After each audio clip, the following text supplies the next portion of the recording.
Welcome to the Veterinary Marketing Podcast, where it's all about how to attract, engage, and retain clients to your veterinary practice using digital marketing. My name is Brandon Brashears. Thank you so much for taking the time to watch or listen to today's episode. Today's episode, we have Colin from Checkup. Now, you probably heard, especially within marketing, that data is important.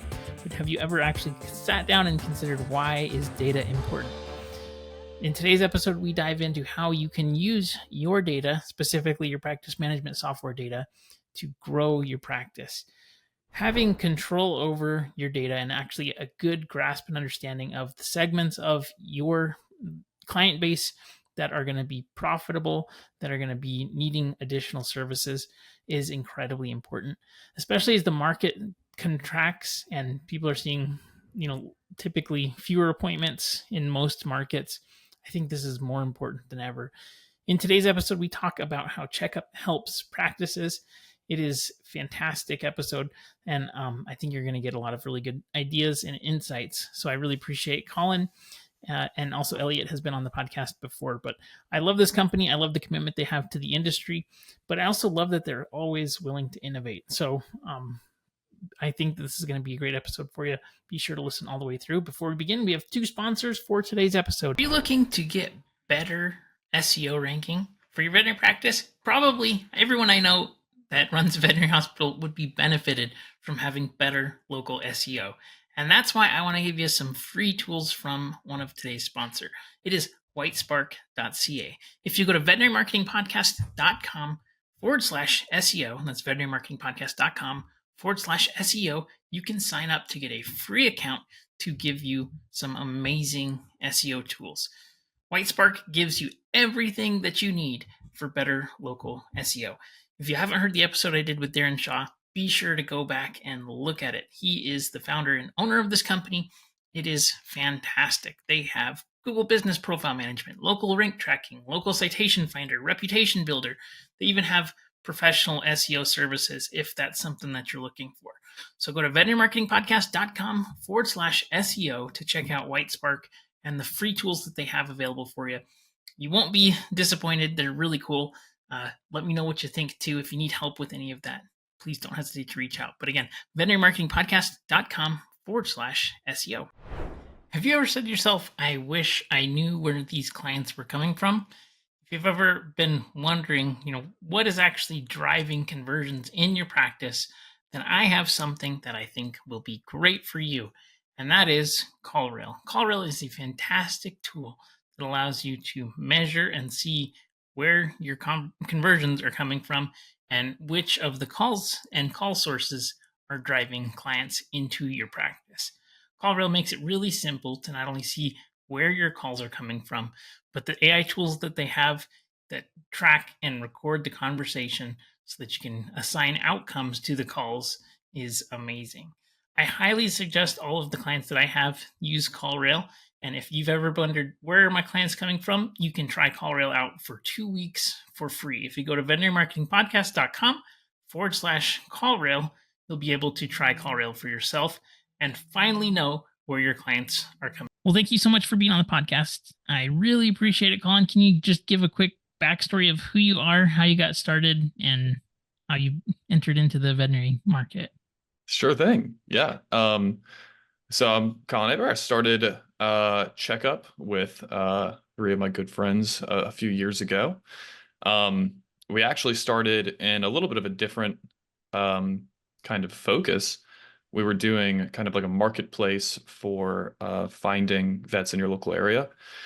And honestly, while we're doing this, we spent a lot of time with a lot of different vets and in a lot of different offices, interacting with staff, just, kind of understanding the processes that people had in place. And we realized that, the current tools that exist in the market for automating processes and putting in place operations that are, repeatable, it's pretty weak. There's not a lot of tooling out there for it. So we ended up building a lot of tools to help offices streamline operations, take online bookings, communicate with their clients efficiently. And at this point, we're building that connection between the client and the clinic in one all-in-one solution. Very cool. That's super awesome. I'm a big fan of Checkup in general. I know a lot of practices that are clients that use it and they really like it. And so that's part of the reason why I wanted to get you on here to talk specifically about data, because I think that data is one of the bigger kind of missed opportunities when it comes to practices. So, um, and I think too that the bigger companies that are entering the market, like the Chewies of the world that are starting to open practices, they just have such a massive vault of data. So when it comes to data and marketing in particular, what do you think the kind of biggest missed opportunities that you see in the conversations that you're having with practices to, really get more benefit out of?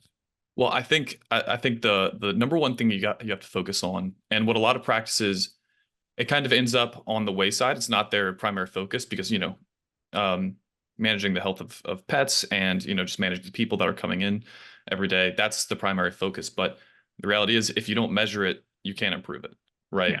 So analytics are super important for improving your practices in practice in the way that you want to.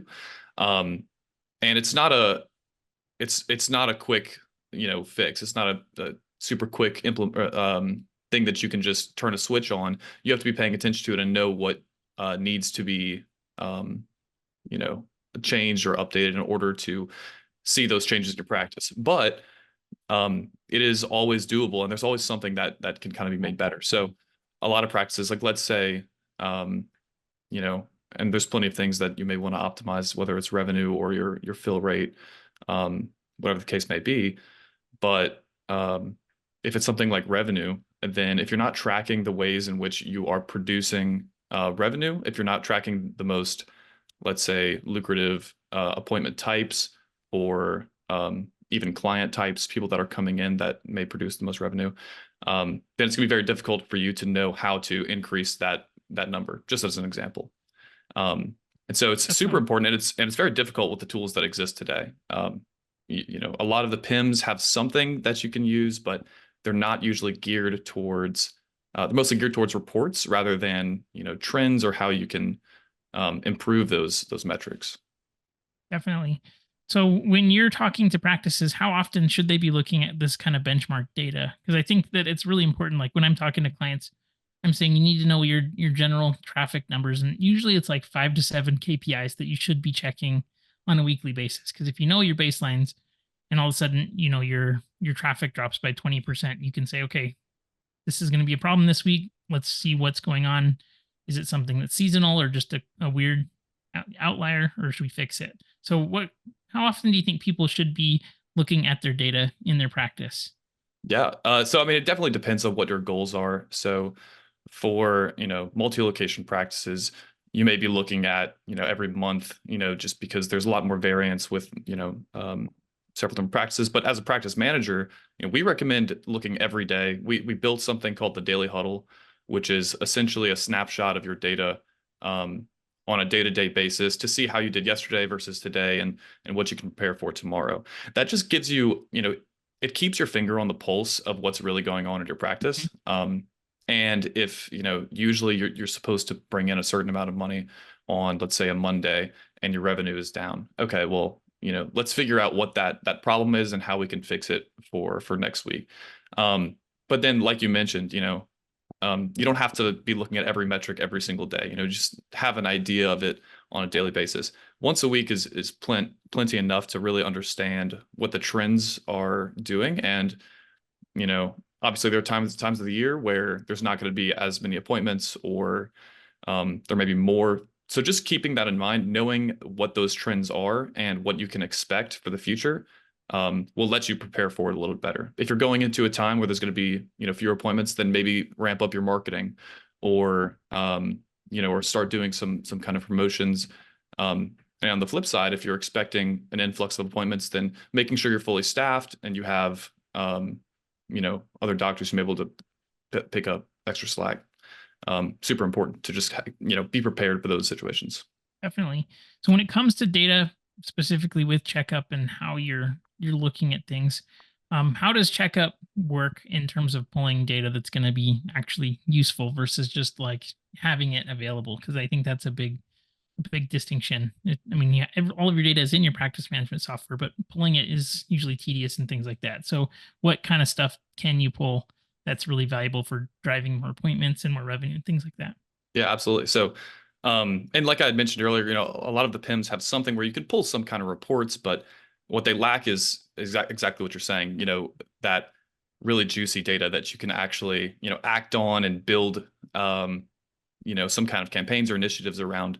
And so, we try to make that super easy. One of the most important ones that a lot of people can't track, or, it's very, very difficult to track, is fill rate.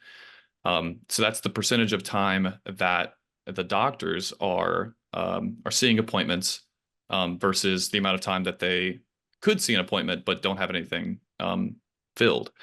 So, in general, a practice should have some roughly like a 90% fill rate. That's a good fill rate. 70 to 90% is solid though. Um, and obviously not including the times that would be taken out, like lunch and all of that. So that's something that's very difficult to find without doing it manually, Mm. every day for your, going through your PIMs and just combing through what times were not available, what could have been available, who canceled.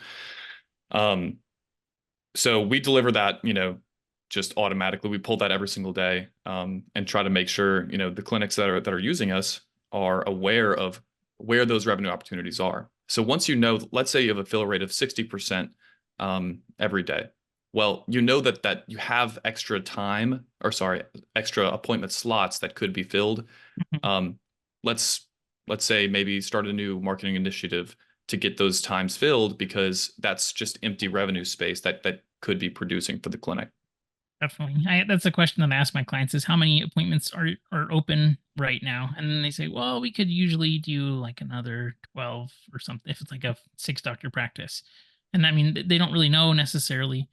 I just was thinking of a practice that had 6 doctors and they could do an extra 12 appointments. And so we can back out what our cost per conversion is if we're doing phone conversions, for example, and say, okay, like cost per appointment is $22. They need 12 more appointments. Okay, are you okay with this increase in spend? And because you have all the same fixed costs, you want to get that fill rate as high as possible. I think that's a really good way to look at it from a marketing perspective. And that's usually how I suggest that people are thinking about that, because Mhm. you have your doctor sitting there, not using time and resources to make the practice revenue. And then also you could look at it too from another perspective and see, is it the problem of you don't have enough traffic and appointments, or is it that you're just not efficiently scheduling people? I know that there's so many times where people are not scheduling because they want to give more of a break. And it's interesting too. We can compare the data from marketing where we'll see they say we need appointments, and I'll say, okay, let's get same day appointments coming in. And then I listen to the phone calls, and the CSRs are like, yeah, we can't fit you until next, Wednesday. And it's like, what? You said we had appointments available today. You're scheduling for next week. Like, what's going on? But that lets you figure out where the problem is. And sometimes you don't need more traffic. You just need better scheduling Right. to make sure that everybody's being used as efficiently as possible and getting stuff done. Definitely. Yeah. Yeah. An important metric that a lot of people kind of end up overlooking. And it's also one of those things that you may not know that there's a problem until you start looking into the data and Hmm. realize that, hey, we could do things a little bit more optimally. So yeah, Definitely. definitely. Totally makes sense. I love that. Um, when it comes to like mining your own data, what kind of things can you be looking at? I know that especially as practices are more slow right now, that's I'm sure biased because people contact me for help with ads, so they want more clients. But what kind of data points can you pull and like insights and reports and things that help to find segments and procedures and all kinds of stuff like that? Yeah. So, I mean, really having a grasp on, I think the most important thing is having a grasp on what's really driving revenue, is one of the first things you just need to have kind of in the back of your mind at all times. So, um, and whether that is a specific service, or if you have, certain clients who come in that produce a significant portion of your revenue. Let's say grooming services, are, 30% of the appointments that come through your clinic, and you have a groomer who does those. Well, if that's taking up a ton of, people's time during the day at the office, but it's only producing 5% of your revenue, then okay, now you realize that you may need to, cut some of those grooming appointments so that, you can focus more resources on other things. That's just a random example, but that's kind of the Yeah. idea of once you have a grasp of, what's really driving revenue, then you can make decisions towards how to grow those revenue streams. So on the same kind of token, if you realize that, I don't know, nail trims are actually crushing for your Yeah, clinic. well, maybe as like an acquisition source, like maybe free nail trim is like you could look at average lifetime value of clients that come Right. in for nail trim. Exactly. And that's a huge thing as well, is that a lot of people don't realize that, or sorry, I think one of the major things that a lot of clinics are not looking at is a client as a, multi-year investment, Yeah, right? An appointment is not $170, right? An appointment is a potential for, a $3,000 lifetime value, or more, depending on species and all. So I think I that's a think really that's usually a lot more. yeah, right. So I think that's a very important distinction to make at your practice, is understanding that, um, you know, while certain um, procedures or services may not be producing as much revenue, if you don't have the data to back up whether or not they're producing long term, then you're not going to be able to make the right decision there on, how many you're taking on average day.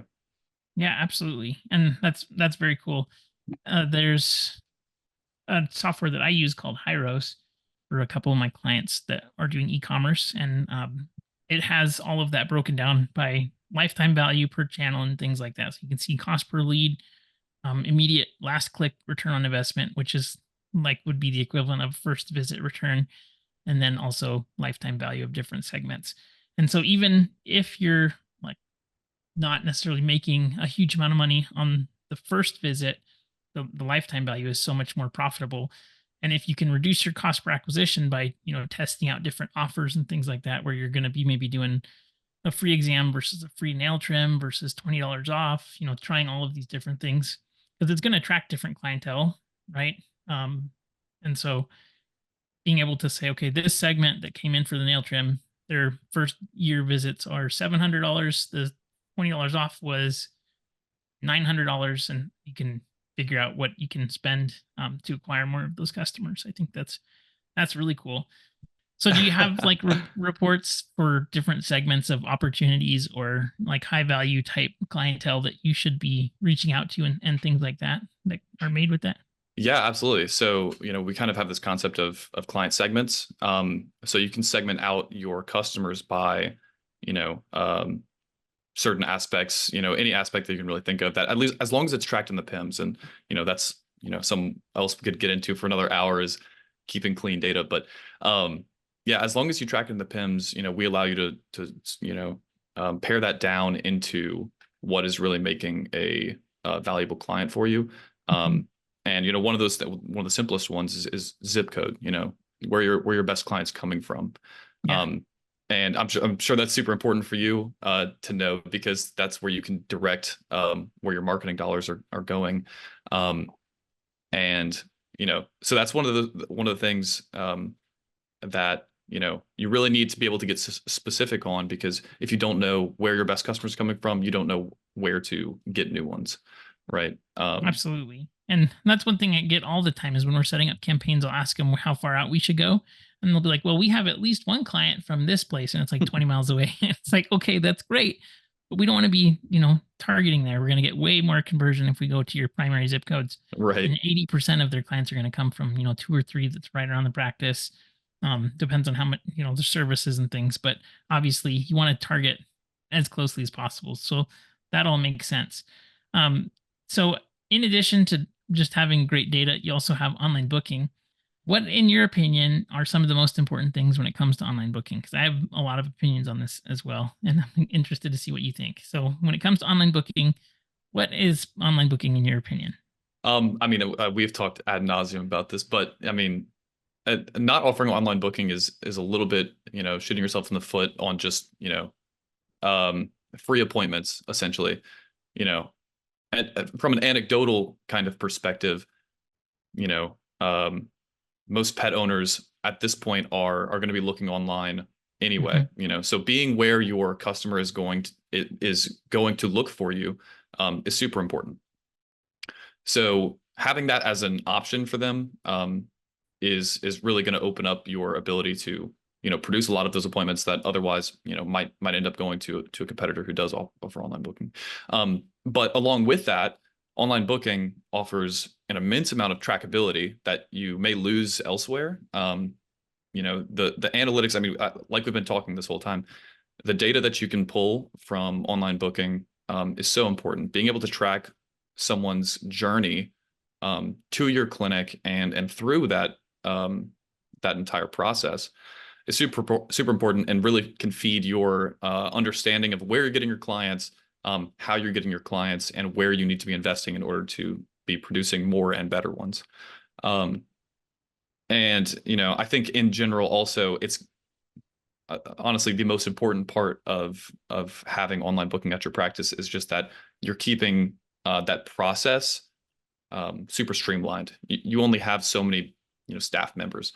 You can only have so many people on the phone at any given time, while you have a couple of dogs walking through the front door that you need to have someone there talking to your clients who you want to build that relationship with as well. And if someone is, Absolutely. if someone's on the phone, not able to really grow that relationship, that's half this industry. Just making sure the people that come in your clinic are, feel welcomed and want to come back. So, you know, being able to streamline that process and have everyone, kind of on the same page there, I think is also super important. I totally agree. And I think it's just it needs to be something that doesn't require multiple steps if possible. But I do think that it shouldn't be completely automated, especially I'd say over the past month or so. A lot of clients that I'm working with, they're seeing more no-shows than ever. But then I ask them, are they doing any follow-up? And they're not doing any follow-up. So they don't have reminders going out to them. They're not doing phone calls to confirm. And then just people aren't showing up. And they're like, they're not showing up. You have to remind people they're busy and stuff. Right. I think that goes with any type of marketing funnel. You have to keep people in top of mind, and it doesn't matter if you're, selling anything. If you want people to show up, you got to remind them multiple Yeah, times. absolutely. And the beautiful thing about online booking is that, you're giving the control to the consumer, Mhm. saying, hey, you pick the time that works best for you, right? We don't have to go through this back and forth. And, you know, um, we're not picking a time that's good for us. You're picking your own time. So the likelihood is they can and will come to that appointment. They just need to know that it's coming up. If you're not reminding, Yeah. um, that's going to be the number one reason that you're going to end up with no shows if you're not, letting them know that their appointment's coming up, confirming with them, etc.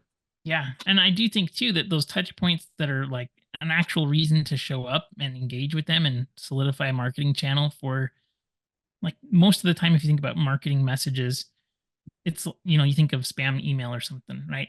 But if you have something that you're showing up providing value and they ask you to send them something, it's a great point to, like, they say it takes 7 touch points to convert somebody. If you want them to come back, like, make it a memorable experience the whole way through.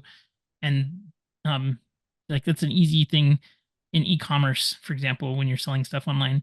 If you add a promo code to the confirmation and shipping email, because everybody checks the shipping email, they want to know when the thing that they bought is getting there. So you add a promo code as an upsell. So same thing, reminders and appointments, ask for reviews, or, like, it's a really good way to get your audience captured attention and then give them value there. And I think that that is something that's really cool. And that's cool too that Checkup does all of the reminders. So it's like very integrated, and everything really, works well together, because all these pieces, if you're segmenting them, it just is a lot of systems and difficulty to set up in 100%. general. And I think you kind of hit it right on on the head there with, making sure you're getting reviews as well. And we built out this whole review system just because it's so important, especially for, small businesses, Hmm. and especially for service businesses, to get genuine, feedback from the people that are going there. I think it's funny. Once I understood that several years ago, every time I'm, looking online for something, I I notice myself looking at reviews before anything else. The only thing I care about, especially for a service business, is me looking through reviews or looking for, real customer feedback. I don't care about, a lot of the other stuff. I'll be drawn in with the marketing, but what I want to know is are people having a good experience? So Absolutely. And I've seen a few, especially for private practices, you have to get onto the review train. With how many clients you're seeing each week, I think everybody should be shooting for at least 3 reviews a week. I don't think that's a hard goal to hit at all. And places like Veg is a monster at collecting reviews. I don't know what software they're using to do that. I've never been to a Veg, but like I admire their workflow. I don't know what they're using, but they open a spot and then 2 months later have 600 reviews, and they're all positive, which is very unheard of for emergency medicine because you show up, it's expensive bill that's not prepared for, generally speaking. right, So whatever they're doing is killing it, and I think that practices just need a system in place so that they don't have to think about it or manually work on it. right, And anytime you can take your marketing activities and turn it into a system, it's just going to pay you back. And that's the other thing too. It's the biggest factor when it comes to your Google business profile ranking is number of reviews and also frequency, because you can't just go out and get 300 and then not get any more. It seems unnatural to Google. right. They have to keep that going. So that system, got to have it in place. And Yeah, absolutely. definitely. So what other kind of reminders and things do you guys have? Yeah, so we built out our entire reminder system essentially to be as, customizable and tailored to what people really want to build. So, like I had mentioned, those client segments, being able to pare down your list of clients to the specific attributes that they have. We used that technology to build out our notification system as well. So, whenever you're sending a specific notification, you can be sure that it's going out to a very specific subset of clients. Like, let's say you have a wellness exam for, a cat versus a dog might be a different experience. So you need to remind them of different things. So, you can build that out as custom as you want, as deeply detailed as you really need to. Along with, rich text editor, just to make sure that, they're getting that information presented in a pleasant way. You can use it for your own marketing as well. Since we built out, this bulk messaging system, essentially mass communication to all of your clients. If you want to build out a newsletter, I think that's something that a lot of clinics don't do, but, me as just kind of a consumer, I think is such a killer opportunity to stay connected, especially when it's, when I don't need to bring my dog in for anything for a while every month. I'm at least getting some kind of touch point to, like you mentioned, take 7 touch points, at least get some in while service is not due. I think that's super important. It's something we built out because, our main goal here essentially is to enable your business to run on autopilot for a lot of those, processes that, you can have in place that, a lot of clinics don't. Definitely. I think that's incredibly important too. And it's like one of the easiest things that's been around forever, and people just don't do it with their email newsletter in particular. And I think the way that practices kind of approach it, and I don't think they realize they're doing this. They're like, I don't want to bug them. I'm not going to send them anything, But then the alternative is that like they're slow, and they're like, okay, we need appointments. What should we do? Let's send out an email. So they're only sending out emails when it's transactional. And that's like the equivalent of being the guy who's like, hey, I got to move this weekend. Can I borrow your truck? And can you come help me move? And like, you won't hear back till their lease is up next year. Right. Again, I'll buy you pizza. Right. Exactly. You're always just asking for stuff rather than keeping in touch and treating it like an actual relationship where you're going to like, how's it going? Here's some cool stuff that I think you'd like. And that segmentation is very, very important. Like you mentioned too.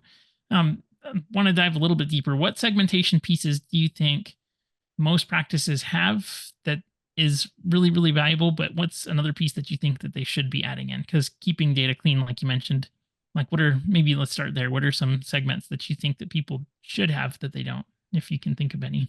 I think an interesting one that, it may not be the most informative, but I think it's always a very interesting one is your top lifetime value clients. Hmm. So just being able to look at your, top, let's say 100 top lifetime value clients, whether they're old clients or new clients, whatever, just being able to see that and pattern matching what made them, high value clients, will let you, will it'll at least inform you, maybe subconsciously, but it'll inform you on what's really producing and maybe some things that you can focus on that you wouldn't have thought of. Um, and it usually illuminates some things that are um, maybe not quite as um, obvious to you. And you can start putting maybe some resources towards, pushing those things a little bit more. So maybe some services that you offer that you don't, really recognize as super valuable, but, perhaps are.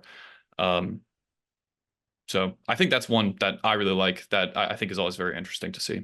Absolutely. I think that's really, really interesting. And then also you can kind of identify those people when they're coming in too, because you don't know necessarily who's going to be the best client in general, right? Mhm. And so you can see there's these commonalities between these types of pet owners. They have, 3 dogs and they, do these different things, and it helps you to understand definitely. Um, and then also I think, in general, being able to give extra service for those types of people where you can like just give a little bit more, special experience or Right. calls or just detailed attention.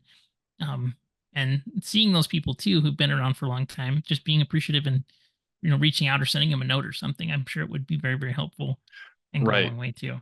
Yeah. It kind of gives you an idea of, well, you're not necessarily giving special treatment, but, just knowing who to give that extra little nod to Yeah, when they come in or, um, definitely. yeah, always good to keep track. And I think that's also an important one that a lot of people aren't really able to pull very easily. Hmm. Um, and we've spent a lot of time with our data analytics tools trying to make everything super easy to pull. Um, One very exciting feature, at least, it's in beta right now, but um, that I'm at least very excited about is an AI reports feature. Basically, Cool.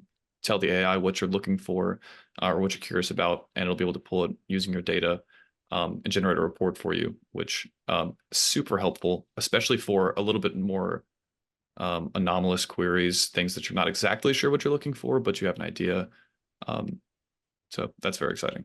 I love that idea. That's one of the tools that Hyros has, which is that e-commerce tracking is that gives you projected lifetime value per segment as you're doing campaigns, and so it looks at all of the data points for these users and then tells you what they think it'll be worth. That would be really cool if you had that, but I don't know how they do that or how It that is works very though. interesting.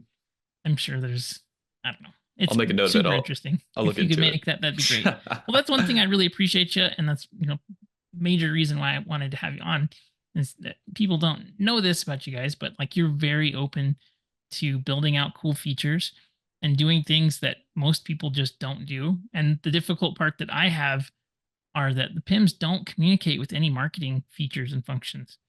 And that is a big problem. And what else is driving me crazy too is that people that do offer online booking, they act just like the pimps. So everybody's got walls around their data. They don't offer any analytics. They don't offer anything that's valuable. It's just like we built this. Here's how it works. This is what you get, basically. And it drives me crazy because especially tools that are more marketing centric and marketing focused for online booking, they're not great at doing that. And I think it is so important because you have to compare your booking not to other vet med, but rather like buying a pizza on Domino's. Like it has to be that level Right. of experience, or buying something on Amazon, right? Because that's people are acting a lot more with those types of companies, and that's who they're going to compare you to versus like, oh well, it's better than ABC Animal Hospital down the street. They don't care. They don't know about that. They know that they just bought their groceries on like Vons.com, and they just placed an online order at Amazon, and then they just did like nail trims, chiropractic, dentist, other service industries are really good at it, and the vet med industry just needs to catch up. It drives me crazy. Yeah, no, that was one of the major drivers of what why we built this solution in the first place is that, you know, the experience from the clinic perspective was kind of a good enough situation. You know, it worked. I would say not even good enough. Like it has to function. Like that was it. It works. You can do it. But Right. really, most of it till probably a year and a half ago was like it would send a request and then you'd confirm. So it was in like longer funnel call funnel basically. Like okay, we have Right. to call anyways. Let's add 4 steps to this process, which is going to kill your Exactly. conversion, and it makes Exactly. more time and it just doesn't work well. Yeah. Right. And so, you know, we set out to really build the kind of most seamless appointment scheduling solution. And as we did that, you know, that's where a lot of these features came from. We have spent essentially the entire kind of development time of this product just doing a feedback loop with all of the vets that we're talking to, all the clinics that we're talking to. Every time, you know, we roll something out, you know, if they've got suggestions, features, that's where our product has gone. And I think at this point is why we have such a clean and, you know, well-designed product from the scheduling point of view, and why trackability is so important to us because it's important to our clients.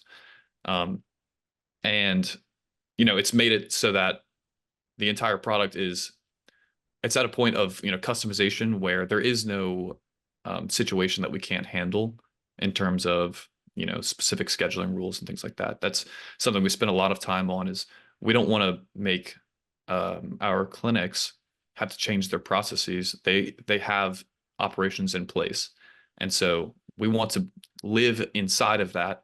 And you know, we don't want to have to make our clinics do extra work in order to do less work, right?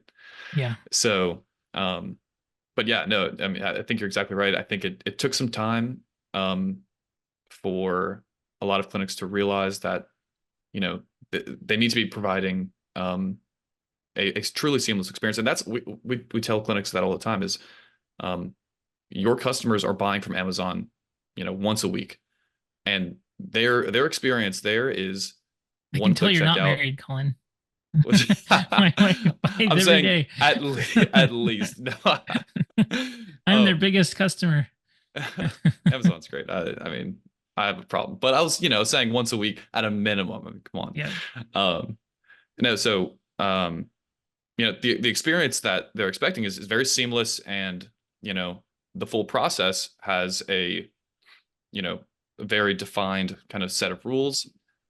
And that's what your clients will want from you. And it's super important to be able to serve them that. Definitely. Now, at the same time, on the backside for the office, being able to get those analytics into your booking, being able to use booking as online booking as a marketing tool as well, super important. Absolutely. Totally makes sense. Totally makes sense. And that's absolutely why I think it's important to get this set up. I think it's only going to get more important too. And I think right now, just some anecdotal kind of data.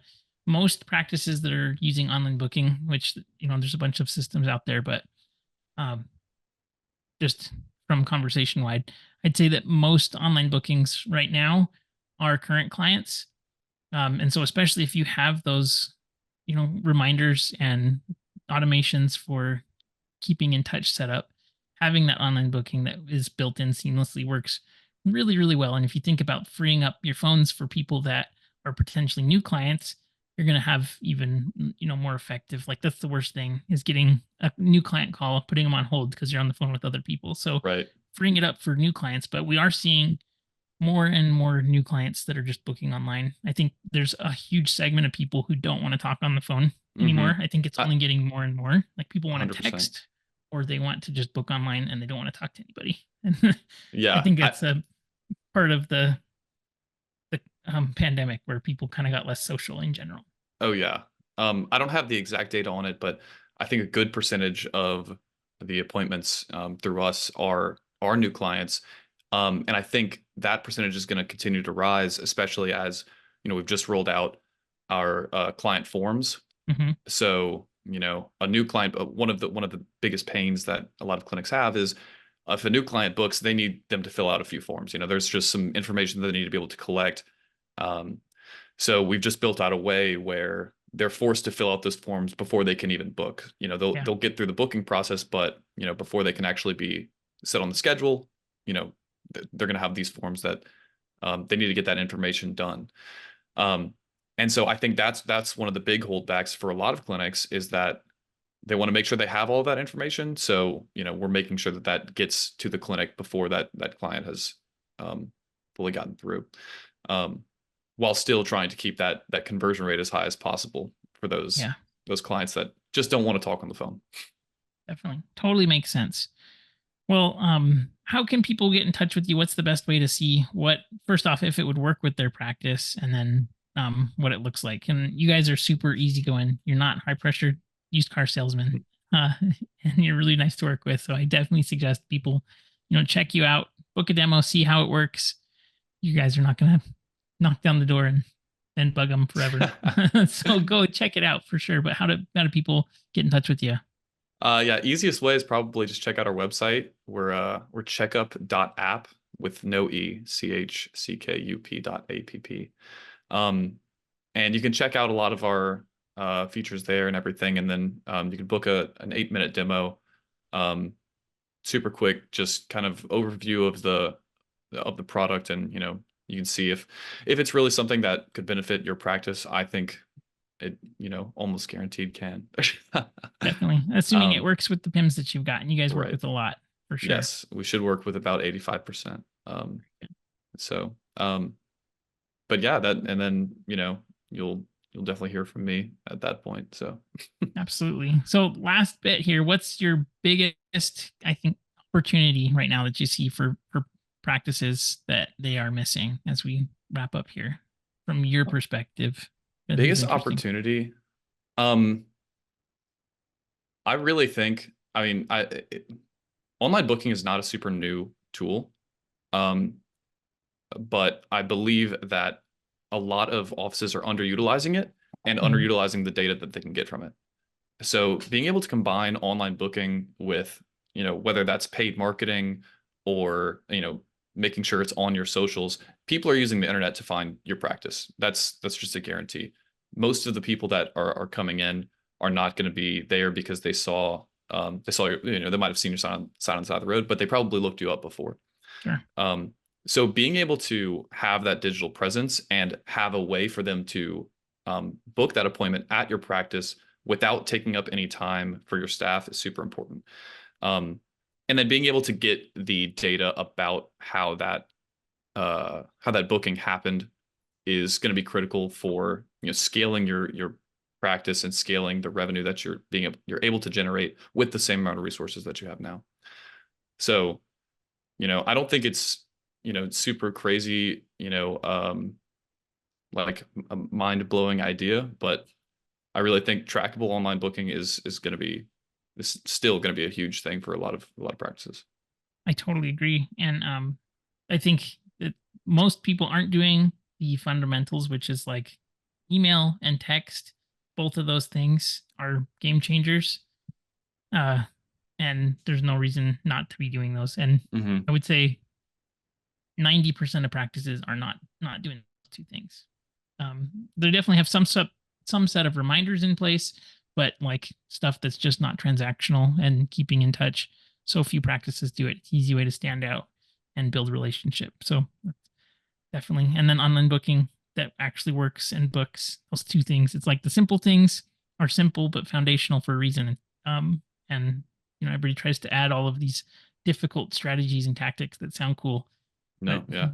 You just can get so much more done and have that foundation. Absolutely. Yeah, if you optimize what you have already, yeah, 100%. Exactly. Well, I really appreciate your time today and all of your insights, Colin. Thanks again. Everybody go check out checkup.app. That's CHCKUP.app. Thank you so much, Colin. Thanks, Brandon.